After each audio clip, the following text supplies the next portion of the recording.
মুস্তাফিজকে নিয়ে খেপেছে ভারতের ময়ূখ রঞ্জন। নামে সাংবাদিক হলেও চেঁচামেচিতে যেন ফার্স্ট ক্লাস।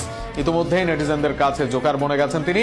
এবার বললেন, টাকা কি গাছে ধরে নাকি যে বাংলাদেশের খেলোয়াড়কে 9 কোটি টাকা দিতে হবে? এছাড়াও আরো স্পর্শকাতর বিষয়ে বক্তব্য দিয়েছেন তিনি। আইপিএল নিলামে বাংলাদেশি পেসার মুস্তাফিজুর রহমানকে 9 কোটি 20 লক্ষ রুপিতে দলে ভিড়িয়েছে কলকাতা নাইট রাইডার্স। তবে ফিজকে দলে ফেরানোর পর তাকে নিয়ে প্রশ্ন তুলেছেন ভারতের আলোচিত ও বিতর্কিত রাজনৈতিক সাংবাদিক ময়ূখ রঞ্জন ঘোষ।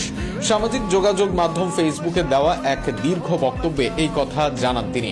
ময়ূখ রঞ্জনের হিসেব অনুযায়ী ভারতীয় মুদ্রায় 9 কোটি 20 লক্ষ রুপি বাংলাদেশি টাকায় প্রায় 12.5 কোটি টাকার সমান। তার বক্তব্য, আইপিএল এর মতো একটি টুর্নামেন্টে এই বিপুল অঙ্কের অর্থ বাংলাদেশে পাঠানো হচ্ছে এমন এক সময় যখন বাংলাদেশে ভারতের বিরুদ্ধে জনমত ও বক্তব্য ক্রমান্বয়ে তীব্র হচ্ছে। এই প্রসঙ্গে তিনি সাম্প্রতিক এক বাংলাদেশি নাগরিক দীপু দাসের পরিবারের প্রসঙ্গ টেনে বলেন, যদি 9 কোটি টাকা পাঠানোর সামর্থ্য থাকে তাহলে সেই অর্থ সরাসরি দীপু দাসের পরিবারের কাছেও পাঠানো যেতে পারে। মুস্তাফিজুর রহমানের ব্যক্তিগত অবস্থান নিয়েও প্রশ্ন তুলেছেন ময়ূখ রঞ্জন।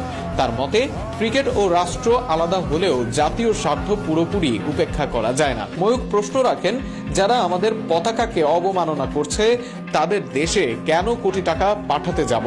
পয়সা কি কলকাতার গাছে ফলে?